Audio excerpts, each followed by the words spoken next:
여러분 안녕하십니까. 자, 이번 시간에는 2025년도 그죠? 2025년도 배우락 위험물 기능장 필기 합격 전략 설명회를 갖고자 합니다. 위험물 기능장 필기 합격 전략 설명회를 갖고자 합니다. 자, 배우락에서 그죠? 배우락에서 자, 컨텐츠 보면 첫 번째로 전망은 어떻게 되는가? 응시 조건 위험물 기능장을 취득하려고 하면 자격 요건은 어떻게 되는가? 그 다음 위험물 기능장 시험은 어떻게 치루어지는가? 시험에 대한 설명, 시험에 대한 과목, 그 다음에 학습 방법은 어떻게 공부를 해야 위험물 기능장에 쉽게 우리가 접근을 하고 합격을 할 수 있는가? 그 다음 마지막으로 배우락 합격 전략을 여러분들께 설명을 해드리도록 하겠습니다. 첫 번째로 전망이 되는 것이죠. 그죠? 위험물 기능장은 어떠한 일을 하게 되는가? 위험물 제조소, 저장소, 취급소, 기타 화학물질 취급 장소, 제조소 등에서 안전관리, 자, 플러스 이렇게 되겠죠. 그죠? 위험물 기능자의 지도, 감독, 그 다음에 현장 훈련.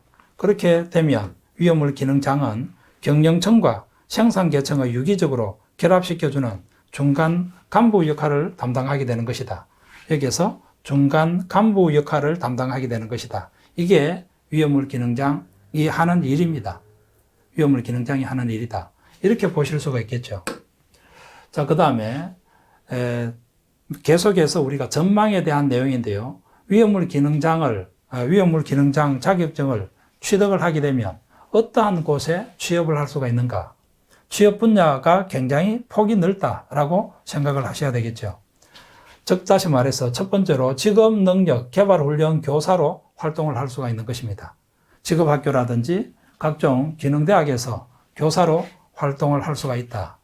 그 다음에 도로 고무 제조회사, 금속 재련, 유기 합성물 제조회사, 그 다음에 염료 화장품 제조회사, 인쇄 잉커 제조회사, 소방직 공무원, 그 다음에 정유업체, 기름을 우리가 유통하고 있는 그와 같은 업체, 그 다음에 유해 화학물질 제조업체, 위험물 안전관리 대행기관, 위험물 제조, 저장, 취급 전문업체, 그 다음에 제약업체. 결국 이와 같은 회사 같은 경우에는 위험물을 가지고 제조를 하고, 그 다음 위험물을 가지고 우리가 사용을 하고, 그 다음에 위험물을 가지고 취급을 하고, 그와 같은 회사들이라고 생각을 하셔야 되겠죠. 그러면 위험물이라고 하면 대통령령으로 정하는 인화성 또는 발화성 물질을 우리가 위험물이라고 하는데, 인화성 또는 발화성 물질을 우리가 어떻게 취급을 해야 될 것인지, 누설되었을 때 어떻게 조치를 해야 될 것인지, 응급 조치 방법은 어떠한 것들이 있는지, 그죠? 그와 같은 내용으로 여러분께서 국가기술 자격증인 위험물 기능장이 그만큼 쓸모가 있다라고 하는 의미로 이해를 하시기 바랍니다. 위험물 안전관리법에 의해서 지정수량 이상의 위험물, 여기에서 지정수량이다라고 하는 용어가 나오는데요. 위험성 여부를 판단하기 위하여, 제조소 등에서 설비, 허가의 기준이 되는 최소한의 수량을 우리가 지정수량이다라고 이야기를 할 수가 있는 것이죠. 지정수량 이상의 위험물은 위험물 안전관리법의 규제를 받게 되는 것이고, 지정수량 미만인 경우에는 우리가 시도의 조례에 따르는 그와 같은 경우라고 생각을 하셔야 되겠습니다. 위험물을 저장 취급하는 사업체에서는 의무적으로 자격증 취득자를 채용해야 된다. 위험물에 관련되어 있는 자격을 가지고 있는 사람을 채용을 해야 된다라고 하는 의미로 이해를 하셔야 되겠습니다. 그래서 국가기술 자격증에 해당이 되는 것이다. 위험물 안전관리자로 선임함으로 해당 업체에서는 대부분 자격증 소지자를 우대하고 있다. 그죠? 우대하고 있다.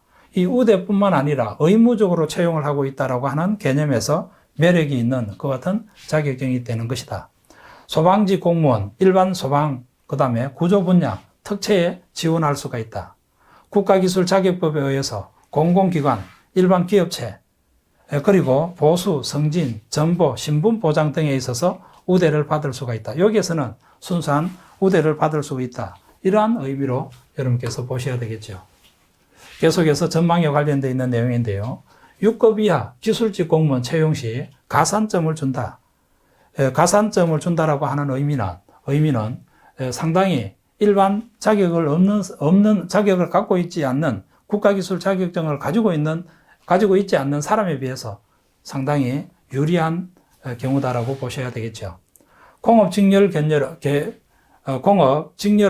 가스 안전에 채용 계급이 8, 9급 기능 8급 이하와 6, 7급 기능직 기능 7급 이상일 경우에 5% 가산점을 부여를 받고 있다.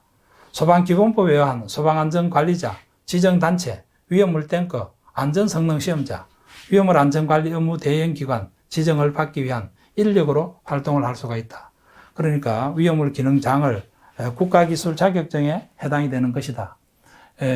위험물을 취급하고 있는 제조소 등, 이 제조소 등이다라고 하는 의미는, 그죠? 제조소 등이다라고 하는 의미는 제조소, 저장소, 취급소를 우리가 통틀어서 제조소 등이다라고 이야기를 할 수가 있는 것이죠. 자, 그 다음에 응시 조건, 동일 및 유사 직무 분야가 되는 것입니다. 산업기사 등급 이상의 자격을 취득하고 기능대, 기능장 과정을 이수한 경우에는 위험물 기능장에 바로 응시를 할 수가 있는 것이다. 산업기사 등급 이상의 자격증을 취득을 하고 실무 경력 5년 이상이면 우리가 위험물 기능장에 응시를 할 수가 있는 것이다. 기능사 자격증을 취득하고 난 다음에 실무 경력 7년 이상이면 위험물 기능장을 응시할 수가 있는 것이다. 실무 경력이, 그죠? 자격, 다른 기사라든지 산업기사, 그죠? 기능사 자격증이 없는 일반인들 경우에는 경력 9년 이상을 가져야 위험물에 관련되어 있는 분야에 경력이 9년 이상 나와야 위험물 기능장에 응시할 수가 있다. 다른 종목의 기능장 등급을 취득하고 있는 사람, 이것도 유사 직무 분야라야 되는 것입니다. 그렇죠? 그래서 응시 조건은 이와 같은 내용으로 여러분께서 정리를 하실 수가 있겠고, 시험에 대한 과목은요, 화재 이론, 위험물 제조소 등, 여기서 제조소 등이다라고 하면 제조소, 저장소, 취급소를 이야기한 것이죠. 그 다음 위험물 안전관리 및 공업 경영에 관한 사항. 이 공업 경영에 관한 사항은 뭡니까? 기능장, 위험물 기능장, 가스 기능장, 배관 기능장, 전기 기능장, 그죠? 그 다음에 용접 기능장에서는 이 공업 경영이라고 하는 과목은 5문제가 의무적으로 출제가 되고 있는 것이다. 그죠? 5문제. 5문제는 픽스되어 있다. 이것도 필기시험에 관련되어 있는 내용이다라고 보셔야 되겠죠. 그러면 실기시험에서는 이 공업 경영에 관한 문제는 출제가 되지 않기 때문에 크게 신경을 쓰지 않으셔도 상관이 없습니다. 그러니까 여기에서 우리가 위험물 제조소 등에 관련되어 있는 내용하고 위험물 안전관리에 관련되어 있는 내용이 1차 시험, 2차 시험에 관건이 되는 그와 같은 중요한 과목이 되는 것이다. 이렇게 보셔야 되는 것입니다. 자, 시험 설명에서 계속해서 객관식 사지택일형입니다. 문제 문항수는 60문제가 출제가 되고 있습니다. 60문제. 100점을 만점으로 하여 60점 이상이면 합격 처리가 되는 것이다. 60점 이상이 되어야 합격 처리가 되는 것이다. 그러니까 60문제 중에서 60점을 36문제, 그죠? 36문제 이상만 맞추게 되면 우리가 합격이 되는 것이다. 이거는 상대평가가 아니라 절대평가가 되는 것이죠. 같이 공부하고 있는 사람이 경쟁자가 되는 것이 아니라 니도 합격을 할 수도 있고 나도 합격을 할 수도 있고 어느 정도 점수를 갖추게 되면 우리가 모두 합격시킬 수 있는 합격이 되는 절대평가에 대한 시험이다라고 생각을 하셔야 되겠습니다.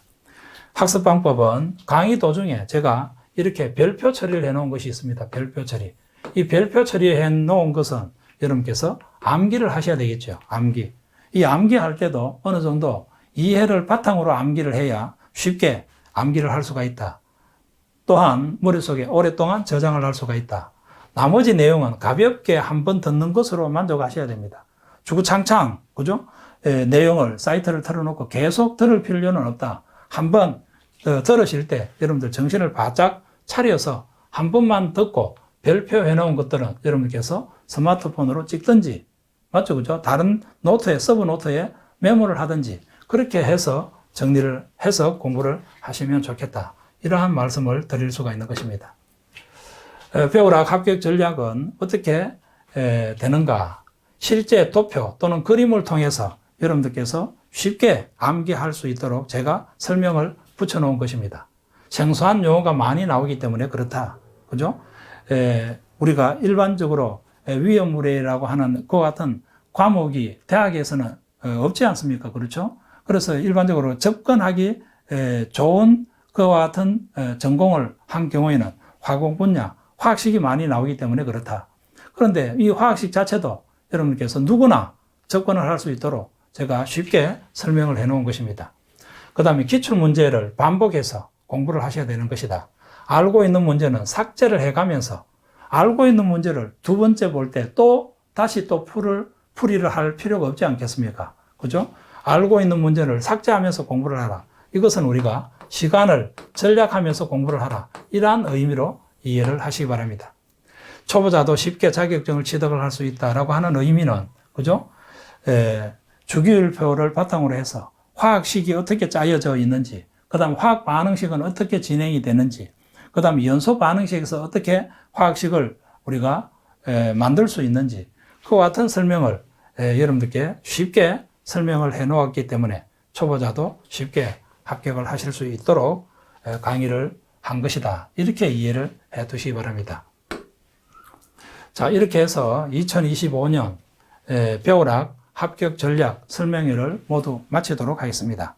본 강의에서 여러분들과 만나 뵙도록 하겠습니다. 본 강의에서 열심히 강의를 하도록 하겠습니다. 감사합니다.